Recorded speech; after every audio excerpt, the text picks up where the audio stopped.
Ah, c'est marrant. C'est quand la dernière fois où t'as pleuré? Pourquoi? La dernière fois que j'ai pleuré. Je suis content que ça t'arrive à toi parce que j'ai du mal à retrouver. Ah, bah si. Je me souviens plus exactement quel film. Je crois que la dernière fois où j'ai pleuré, c'était il y a pas si longtemps, je crois que c'était il y a une semaine, un truc comme ça. Alors là, j'ai un truc qui me vient en tête, c'est Vice Versa. Je me suis mis à, je me suis mis à pleurer de ouf pendant le film. Mais je crois que j'ai pleuré pour autre chose à un moment. Mais en fait, tu sais, il y a des fois, je trouve l'émotionnel, il peut monter instantanément. Bah tu vois, pardon, je repense à un autre truc. Alors, j'ai pas été au point de pleurer, mais c'était quand on était en train de discuter à Brest de pourquoi ce jeu de cartes. Pourquoi mettre ces vidéos en place? Parce qu'il y a je dirais qu'il y a une motivation profonde à faire ça et à partager ce truc-là, Mm.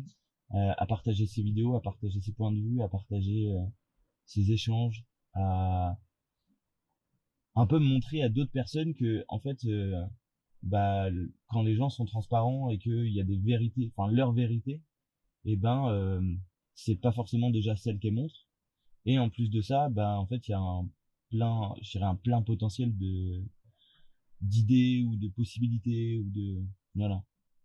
Et ouais, en tout cas, j'en suis pas venu aux larmes, mais il y a vraiment un truc qui a commencé à monter là, au niveau de la gorge. Et j'étais là. Là, je crois qu'il y a un peu d'émotionnel qui monte. Et, euh, et ouais, en fait, c'est pour ça que ça a mis autant de temps à se mettre en place. C'est pour ça que j'ai mis autant de temps à le mettre en place. J'avais envie de faire bien. Tu vois, c'est pareil. Je pense qu'il y a un peu de comparaison aussi là-dedans. C'est j'avais envie de faire bien, j'avais envie de faire comme j'ai vu d'autres personnes le faire. Euh, et finalement, en fait, j'ai pas besoin de faire un truc incroyable. J'ai besoin juste de faire un truc transparent, un truc simple, et puis c'est ça. Tu vois, il va peut-être y avoir quelques cuts dans la vidéo, mais le but c'est pas de faire doum doum doum doum et Oui, oui, d'envoyer bien une sûr. vidéo Comme comme je disais, au niveau du rythme oui d'aujourd'hui, voilà. où j'ai du mal à suivre, enfin, parce que c'est hyper. Enfin, tu développes une accoutumance pour le rythme dans les vidéos, mais tu retiens rien à la fin. Enfin, et très souvent, tu passes à la suivante et puis tu prends pas le temps de te poser. Qu'est-ce que je viens de voir? En fait, tu prends pas le temps de digérer presque Ouais, ce que t'as pris exactement. quoi. Bah, surtout, ça va trop vite. Ça va trop vite quoi. Mais, ouais, non, c'est quand la dernière fois bah, où j'ai vraiment pleuré, en tout cas de ce que je me souviens, ouais, ça devait être il y a une semaine, un truc comme ça. Semaine dernière, une semaine d'avant, je sais plus. Mais ouais, vice versa. Trop touchant. En fait, il y avait plein de choses. Je trouve que moi, ça me touche beaucoup quand je vais chercher ouais, des sentiments, des ressentis que j'ai eu en étant plus jeune. Des manques de présence, par exemple, à certains moments. Tu vois, Euh, je parle beaucoup de mon père aussi à certains moments parce que il est parti il y a 5 ans et que il y a toujours des blessures de ça. Et en fait, euh, ce que je me disais ouais, mais en fait mon père il a toujours été là, mais à certains moments où j'en avais besoin quand j'étais petit, bah lui travaillait la nuit, donc si tu veux, il était pas là le matin quand à l'école, et le soir il venait me chercher, mais en gros il partait au travail, on mangeait, il partait au travail, tu vois. Donc en gros je le voyais genre 4 heures dans la journée. Mm. Dans les dans les 6 que je passais à la maison sur toute ma journée quoi. En dehors du sommeil bien sûr. Ouais. Et du coup bah ça faisait un manque de présence en tout Le cas pour matin. moi à ce moment-là parce que euh, parce que j'en avais besoin en tout cas à ce moment-là quoi. Et et ouais je trouve que ces sentiments là de toi enfant ils sont hyper importants et ils vont ressortir genre au milieu de rien, au milieu d'un film vice versa, au milieu de il y a un autre film comme ça bah Le Petit Prince, il y a on en parlait. L'enfant, la taupe, le renard et Ouais, le voilà, cheval. c'est ça. Il y a ce film-là aussi. Euh, voilà, en fait, plein je dirais, de contenu de manière générale, que ce soit livre ou vidéo, qui viennent, en tout cas, moi, me toucher dans l'enfance. Mm. Il y a ce truc où il y a tellement eu de trucs enfouis dont tu parles jamais, parce que, ouais, t'as jamais le temps de le faire et tu prends jamais le temps de le faire et quelqu'un va pas venir te voir et te dire alors c'était comment ton enfance, t'as pas trop de trauma. non. Et tu vois, on prend. Sauf si c'est un professionnel et que Oui, allé c'est le ça, chercher, voilà, quoi. c'est ça. C'est comme l'élan vient quand même de toi, tu vois. Mais ouais, t'en parles pas dans la vie de tous les jours, quoi. Et et ouais, je sais pas, je trouve ces trucs-là trop touchants. À chaque fois que je viens les effleurer ou je regarde un truc en rapport à ça. Après, je pense à quelque chose, c'est que euh, parce que j'ai parlé de mon père, tu vois, il y a certaines vannes ou certaines choses que je peux faire maintenant Mhm. par rapport au décès de mon père que j'aurais jamais pu faire il y a, je sais pas, 2, 3, 4 ans, tu vois. Ouais. Impossible à faire.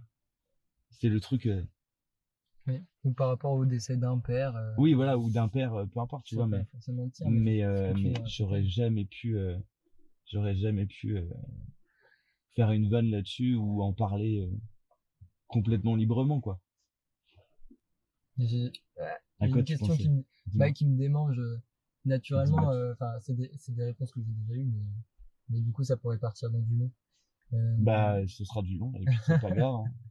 mais du coup, enfin, qu'est-ce qui a pu, autre que le temps, avoir un réel impact positif sur tes étapes du deuil et qui fasse qu'aujourd'hui, tu te sens de pouvoir en parler sans forcément avoir toute cette charge? En fait, j'ai vu que euh, c'est aussi, je pense qu'il y a aussi ça là-dedans. Je vais essayer de pas faire trop long. Il y a aussi ça là-dedans. En fait, c'est parce que tu vois, t'as très bien rajouté un truc que je pensais. C'est alors, il y a eu je dirais, cette absence de mon père, mais en fait de la figure paternelle, tu vois, Mm. je dirais, d'une manière générale. Et en fait, je me rends compte qu'à certains moments, notamment dans les cercles d'hommes, euh, dans certaines situations, dans certaines discussions, etc., en fait, cette figure paternelle, elle vient chez des gens qui soient plus jeunes ou plus âgés que toi, tu vois. Et en fait, je la retrouve Mm. d'une certaine manière. C'est, tu vois, je pense euh, à Nico qui, lui, a permis un espace, à Nico pendant un cercle d'hommes, qui m'a permis un espace où j'ai pu me défouler, en fait, littéralement. Il m'a permis l'espace de m'exprimer. Mais en fait, il a, en tout cas, consciemment ou inconsciemment, pris la figure paternelle à ce moment-là de je tiens l'espace et en fait, je sais que je le fais pour toi, tu vois. Ok. Je le fais pour toi et voilà. C'était pas le but de l'exercice de base, mais en tout cas, ça s'est passé comme ça, quoi. Et je pense qu'il y a aussi, enfin, c'est une des choses qui justement m'a fait, ouais, reconnecter avec cette figure paternelle et cette posture aussi du père, de manière générale, quoi. Donc je pense que c'est en lien avec bah, le deuil, le fait d'accepter aussi ce truc-là, quoi. Que tu puisses le retrouver ailleurs aussi, quoi. Ouais, c'est ça. Et tu vois, je suis pas dans la recherche de ce truc-là non plus. Mm. Il y a un truc où je m'en suis rendu compte où bah, j'ai 25 ans. Je suis pas, j'en sais rien, je suis plus un enfant, tu vois. Je vais pas dire, oui, maman, papa, ouais, j'ai un problème là, venez m'aider. Dès que j'ai une couille, venez m'aider parce que en fait, je suis un enfant fragile, voilà. Non, parce que déjà, je l'ai trop fait. Et ensuite, euh, parce que au bout d'un moment, c'est plus leur job non plus, tu vois. Et moi, ça, en te regardant, ça me reconnecte à ce truc où ta mère ne s'inquiète plus pour toi, tu vois. Mm. Et je comprends grave. Moi, c'est pareil. Je sais que ma mère, c'est une maman poule, donc elle dit oui, tu m'envoies un message quand t'arrives, etc. Je dis oui, oui. Et en fait, j'envoie jamais de message parce que je l'ai tout le temps. Mais mais ouais, il y a ce truc où il y a ce truc de responsabilité en fait. Il y a aussi ça qui a aidé, quoi. Je pense à ton terme je suis plus un enfant fragile. Ouais, Et moi, ça me fait me dire que là, tu sous-entendais que si jamais tu avais une situation complexe, tu pouvais d'abord essayer de te débrouiller seul ou avec ton entourage actuel, plus qu'en appelant tes parents, vu que tu as 25 ans. ouais. Euh, et ça m'a rappelé, enfin, que en fait, demander de l'aide, c'est pas du tout être fragile, au contraire, Ah non, mais savoir bien aller la sûr. chercher, tu vois, même si c'est pas vis-à-vis de tes parents. ça fait preuve d'une grande intelligence d'être capable de demander de l'aide quand ça va pas. Et pour moi, et non plus le terme fragilité, mais plutôt sensibilité, tu vois, d'avoir, enfin, tu vois, Tu, tu, en fait, ça me fait penser à mon taf. Quand tu dis je suis plus un enfant fragile, oui, ou je suis pas un oui, enfant fragile, oui, en fait, au travail, déjà, je lutte pour ce terme un peu de, ouais, mais, parce qu'en fait, le terme fragile, enfin, il est lourd. Il est utilisé péjorativement oui, il est dans une utilisé cour de récré. péjorativement, mais il n'est pas péjoratif de manière Non, il est générale. pas péjoratif. Mais, Et en lui-même, la fragilité, c'est pas quelque chose de bien péjoratif, sûr. tu vois. Mais le synonyme que j'ai trouvé, du coup, pour éviter que les gens interprètent le Oui, terme fragile comme ils ont l'habitude de l'entendre, c'est sensible. c'est sensible. Ok, C'est une sensibilité qu'elle soit émotionnelle ou intellectuelle, mais en tout cas, c'est ok. tel enfant a sa sensibilité, et cette sensibilité est une richesse, donc laisse-le avec ça, et il faut qu'il la garde, entre guillemets, le plus longtemps possible, Oui, quoi. oui, Sauf si c'est au point qu'il y ait une souffrance pour cet enfant, mais souvent la souffrance, elle vient de ceux qui constatent qu'il y a la oui. Ouais, c'est différence. ça. Oui. Ouais. Mais bah, en fait, c'est marrant que tu relèves ça parce que, en tout cas, dans ma tête, c'est pas le truc de je suis un enfant fragile en demandant de l'aide. Mm. Parce que j'ai aucun problème et j'ai travaillé avec énormément de gens à qui je parlerai d'ailleurs de ces vidéos et à qui je vais partager ce truc-là. J'ai eu tellement d'appels avec des gens pour m'aider sur certains points de ma vie, sur tes questions, sur un moment donné ou voilà, et j'ai aucun problème avec ça parce qu'il y a ce truc de responsabilité. Mhm. C'est moi qui ai pris la responsabilité de m'occuper de moi, tu vois. Après, justement, en fait, à certains moments, c'était j'ai un problème, je ne peux pas le résoudre moi-même. Mm. Donc là, en fait, il n'y a pas de truc de responsabilité, c'est est-ce que quelqu'un peut m'aider à prendre la responsabilité avec moi sur ses épaules, tu Ok. vois. Et donc, c'est pour ça que je dis un truc d'enfant fragile, je sais pas si c'est approprié, et il y a une partie de moi qui trouve pas ça hyper approprié, mais à certains moments, il y a eu vraiment ce presque je demandais trop d'aide en fait. Je faisais plus rien de moi en fait. Ouais. C'est comme si je sais pas mon patron il me demande de faire un truc je sais pas pourquoi je reparle là-dessus mais il me demande de faire quelque chose, bah je vais demander à un autre collègue de m'aider à faire ce truc-là alors que j'ai pas cherché à le faire moi-même, tu Ouais. vois, Ok, je vois. ou que j'avais pas cherché à le faire moi-même, tu Et vois. une question.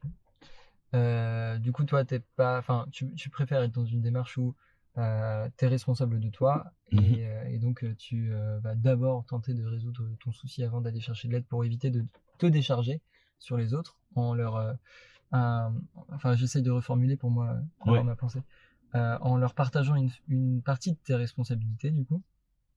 ouais, Est-ce que c'est un peu ça? il y a un peu de ça. En fait, c'est pas se décharger. Tu vois, c'est comme si je te disais, j'en sais rien, je prends l'exemple là, mais trouve-moi une carte, trouve-moi une carte, telle carte dans ce jeu de cartes.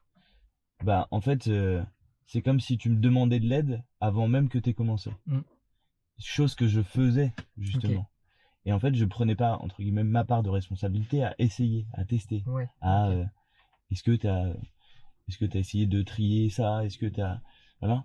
Et en fait, finalement, le problème se résolvait juste avec une ou deux questions de la personne à qui, que je sollicitais, tu vois. Juste parce que j'avais pas fait cette démarche-là, moi, pour moi, en tout cas, de responsabilité, Ok, de prendre ma part, cette charge, de tester. Si je la trouve, je la trouve. Si je la trouve pas, je la trouve pas, tu vois. ça marche. Mais j'appelais avant même de pas trouver. Parce que là où je voulais en revenir, parce que tu parlais du partage de charges, ton exemple c'était au boulot, demander de l'aide avant même d'avoir Oui, essayé. Du coup, à l'inverse, enfin, le mot charge m'a fait penser à la charge mentale et du coup au système de décharge mentale qu'on mhm, peut imaginer où, en tant qu'homme, enfin, voilà, moi ça a été grandement vérifié au sein de mon couple et j'ai l'impression que ça se généralise pas mal. On a ce côté où on est dans une perspective où on dit qu'on a envie de faire des efforts. mhm. Cette perspective peut être sincère, profondément sincère, et l'impression de faire sa part quand d'un seul coup on commence à faire des efforts qui nous demandent quelque chose, mais tu te rends compte que finalement c'est ridicule par rapport à à la charge de toutes les pensées du foyer. Et donc, est-ce que le terme responsabilité, il va rentrer aussi dans l'idée que euh, la personne au sein du foyer qui porte la charge mentale n'a pas besoin, ne va pas être jugée au moment où elle va demander de l'aide. Tu vois, dans ce côté-là parce que en fait, il y a tellement de choses qui lui viennent spontanément qui sont à faire, elle a besoin de décharger. Bien sûr. Et elle est physiquement, voire c'est un peu lourd, mentalement, quoi. c'est prouvé que elles sont capables jusqu'à une certaine limite de porter tout ça, ces personnes. Mais le mieux, c'est d'abord de montrer quelle est l'ampleur, l'état des lieux de cette charge, des deux côtés, hein, de tous les parties qui composent le foyer, et de voir comment est-ce qu'on fait pour réguler un peu ça, histoire que là, il n'y ait pas un burn-out familial. Oui. Et donc, dans ton côté, c'est important quand même d'être responsable, de savoir gérer ces trucs et tout. Pour les personnes qui portent la charge du foyer ou qui portent la charge du couple, je trouve que c'est important qu'elles soient capables et qu'elles aient le courage aussi de dire, en fait, moi, ce que je fais, c'est trop, c'est pas normal. Et du coup, bien, on trouve un outil pour le visualiser et pour que tu te rendes compte que tu conscientises que c'est trop. Oui, mais et du coup, à ce moment-là, elle a été capable de demander de l'aide, de lâcher un peu ce qu'elle considère comme sa responsabilité, ce qu'elle a pu considérer, parce que si elle vient demander de l'aide, c'est qu'elle le considère plus. Mais et du coup, toutes ces étapes à l'inverse de ce que tu expliquais. Ouais.